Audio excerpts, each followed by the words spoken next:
This is the Earth Science Classroom. Welcome back to the channel. This video is on the Yellowstone hotspot. It is located, as you see, in the United States, mostly in a state called Wyoming, which is in the western coast of the United States in North America. And you've got this amazing landscape, beautiful area of pristine wilderness and nature. And underneath this surface of beauty, you have the volcanic beast that is the hotspot. The raw energy and sheer power that is Yellowstone hotspot, you only get really a glimpse of that on the surface with the hot springs and the geysers and the other outgassing areas you get in the park, but this huge potential for eruptions will happen in the future. But definitely we can look back in the past to see what happened with the hotspot and where it's come from.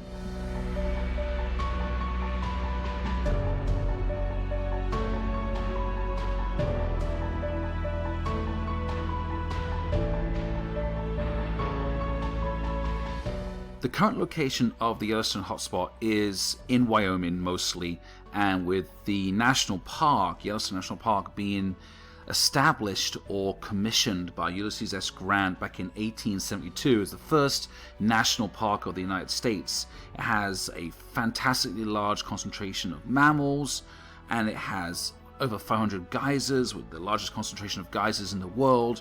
It has some natural features and beautiful mountains. It's part of the Rocky Mountain Range, around 9,500 to 10,000 feet elevation. It has stunning landscapes and the geysers like Old Faithful, but the hotspot is what drives everyone to the park, as well as the mammals and the landscapes and the beautiful seasonality and the harsh winters with the nice warm summers. And Yellowstone, the hotspot, has come on a long journey of about 55 million years to currently be located under Wyoming and have the national park be commissioned on top of it. And yet, this beautiful landscape, it does hide a very scary fact of previous eruptions that have caused global impact, not only just for the lower 48 in America, but also the whole world in terms of climate change and volatiles and aerosols in the air. Now, this very large mantle plume, whole plume model is currently obviously under research, but scientists do agree that it is a core mantle boundary heating of the mantle.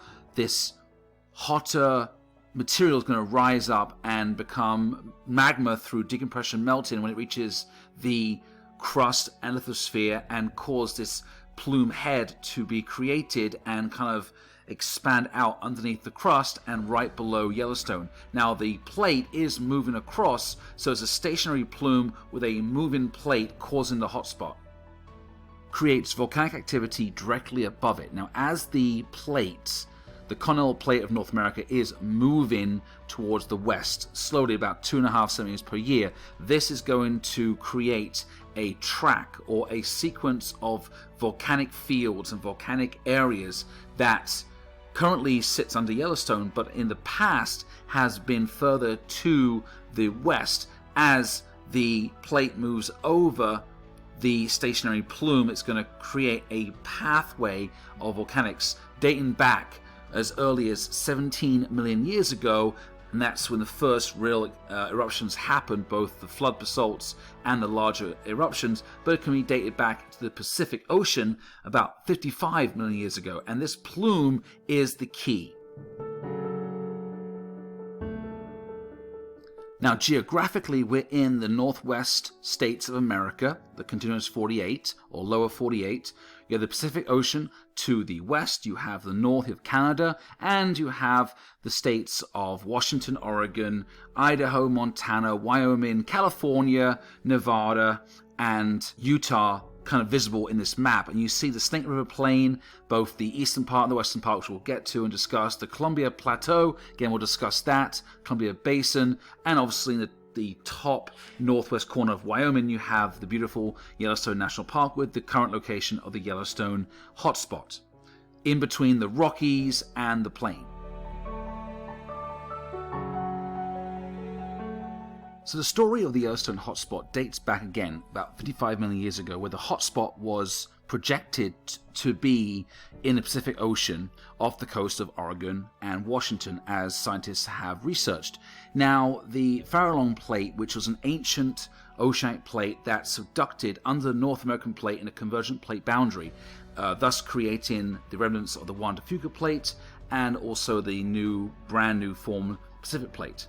Now, the subducting Farallon plate basically was a very shallow angle, about 45 degrees, so it wasn't a steep angle, so it kind of went straight underneath North America and created things like the Sierra Nevada range and volcanism and volcanoes and the Cascades, and basically was the jump start for the hotspot. Now, the hotspot was always there, but because the Farallon plate was subducting, there was a kind of pause because the plate and the slab that was subducting under North American continental plate created like a little barrier, so to speak, and the buoyant material of the plume had to be diverted or accumulate or just wait its time for the slab to either descend further or break apart, or also the slab's going to push up the Colorado Plateau, and actually when it goes under, it's going to push back part of the western states, including Idaho and Wyoming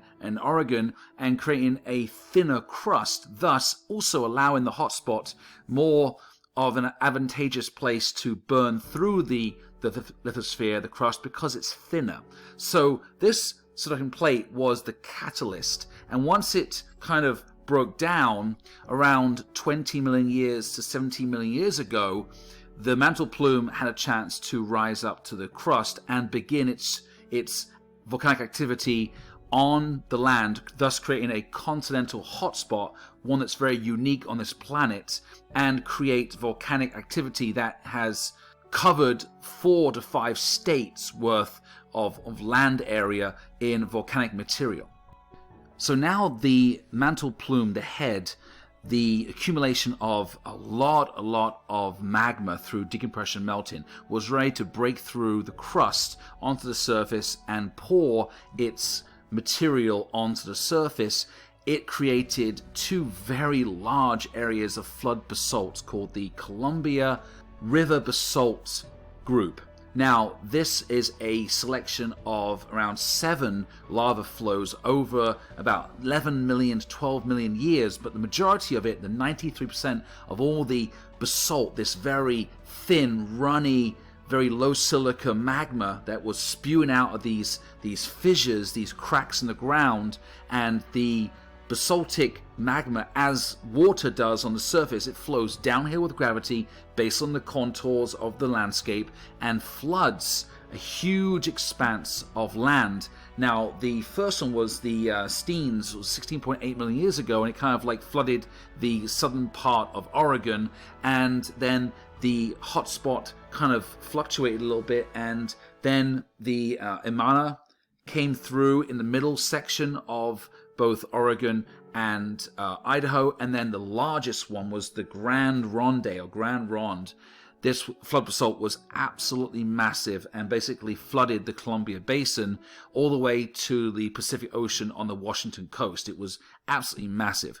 Now, these flood basalts were like the kind of like the expression of all this magma that has been building up in the plume during the time of the Farallon plate was subducting, and once it was released, there was no stopping it for thousands and thousands of years of these very large eruptions through fissures.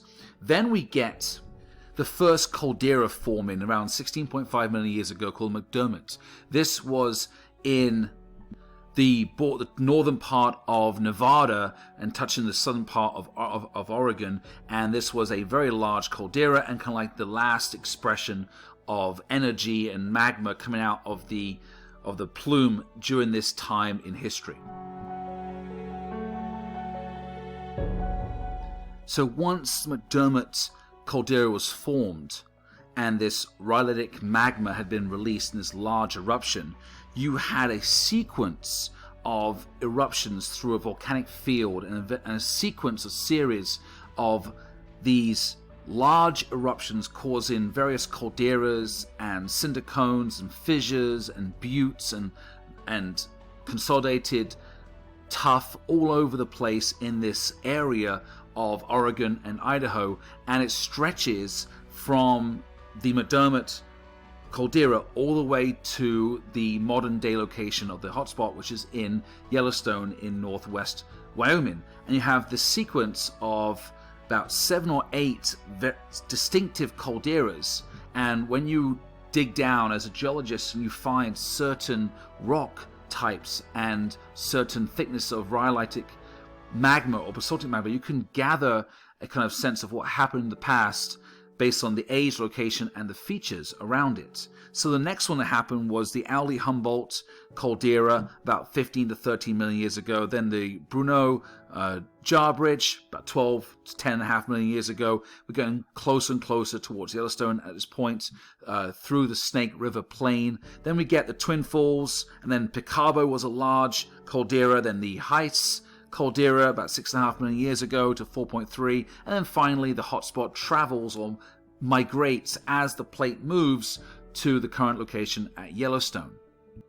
So in addition to these hotspots and the location of these calderas and these previously erupted areas through geologic history, you have the Snake River Plain. Now, even though it's called a river plain, there's rivers flow through it based on the depression, the actual topography of the land, but it was formed not from a river, it was actually formed through both rifting and volcanic activity. So the western part of the Snake River Plain was formed through rifting, and you have a normal fault rifting situation where you have those fissures open up and the flood basalts were coming out between 17 million years ago, and this depression, this downwarping of the surface, even though it's a plateau and it's very high elevation caused by the Farallon plate as it's subducted, you do have this downwarping depression area of the western Snake River Plain, which has distinctive features and now has various rivers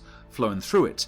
Then you have the eastern part. Now, the eastern part was formed primarily from the hotspot, from the magmatic material and the basaltic lava flows and the thicker, more explosive rhyolite magma coming out through these calderas and forming these areas of tuff.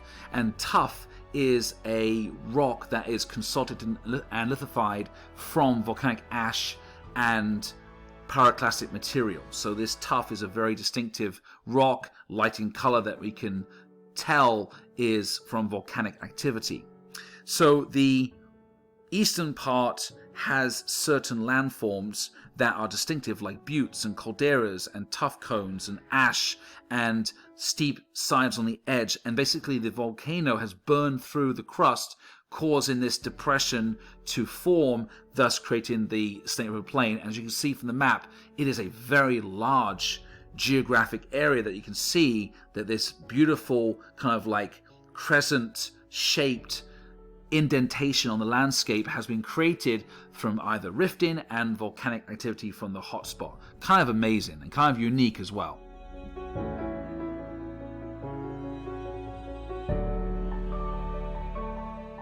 So if you put it all together and you put the history of this area, both geologically and geographically, and how the terrain and landscapes changed and been molded and been crafted by subduction, by convection currents moving the plates, by volcanism, by orogeny and weather and erosion, you have this beautiful mixture of geoscience topics that are just amazing to study in the northwest part of the country. And also if you look in the southwest and the western seaboard of the United States, you've got this beautiful array of geological features and sites, both current and historical, and it's just amazing to look at and try to figure out the history of this area and how it's changed from subduction and plates to the basin and range to the Rocky Mountains to the coastal range and the Cascades and the volcanism and the stretching of the plates and how the mantle plume comes up and creates its own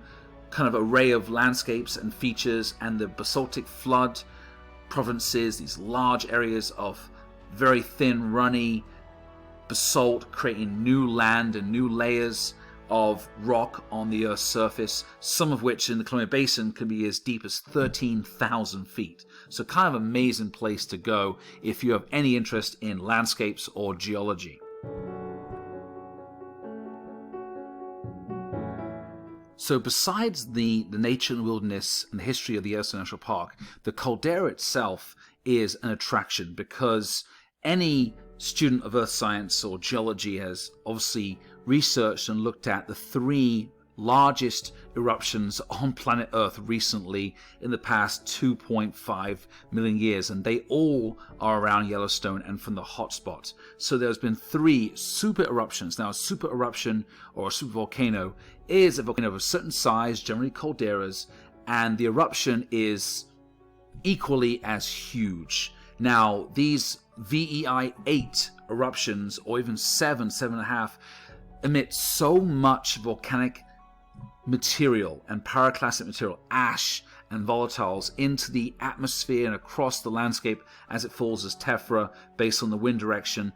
It's just insane and covers a lot of the continent and can affect global temperatures through the changes to the atmosphere for years in the future.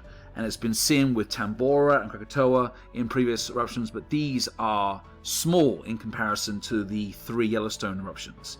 Now the biggest one, these all are calderas, and these are all from rhyolitic volcanoes or volcanism, and they have this volcanic field that has housed these massive calderas over time. So the orange outline is the biggest caldera. That comes from the oldest eruption from 2.1 million years ago, and that was the Huckleberry Ridge Tuff, or the Island Park Caldera in Idaho, centered around Idaho, and it was absolutely huge. It was massive. It was a lot. It was 2,500 cubic kilometers, or 600 cubic miles of material ejected from the volcano. Then you had the second smaller. This is on the western part of the caldera. This is still on the same caldera, the same location, but it was a small eruption. This happened about 1.3 million years ago, with more of a basaltic flow because the rhyolitic magma had hardened into more of a batholith, more of a pluton, and the basaltic magma was able to be effusively erupted and cause a different kind of eruption. Still a large caldera, but a different kind of eruption. Then we had the third supervolcano. This one was again a VEI 8. This was the one about 630 or 640,000 years ago. This was the Lava Creek Tuff, and this was again rhyolitic magma. It was extremely explosive and caused a great deal of material to be ejected all across the western United States. And on average, they are erupting between 700,000 years. Now, you can say that we are around the same time, but there's no signs that there is an imminent danger to the Yellowstone National Park. And based on the science and the history of the hotspot, it goes through stages and sequences whereby it has multiple eruptions, small ones then big ones, but it kind of clusters around a certain timeline. Then there's a little lull, a few million years in between each of these clusters. We have the most opportunity to observe and research this amazing hotspot in real time and look at the previous eruptions to gather more information about the current situation of Yellowstone and if there's a future eruption in our lifetime, and if so, what can we do about it? Do we just run and hide, or is there something we can do about it?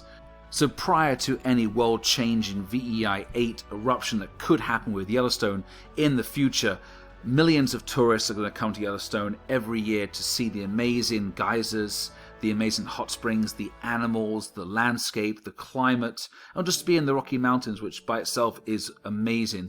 And you get to really experience Yellowstone as a place of wonder, a place of beauty, a place that Grant and the Native Americans would have these awesome names for based on the activity of the area, and just a place where you can appreciate nature for what it really is and the sheer power and energy that nature holds, that we really are just along for the ride as humans, just to research it, enjoy it, and experience it in our lifetimes.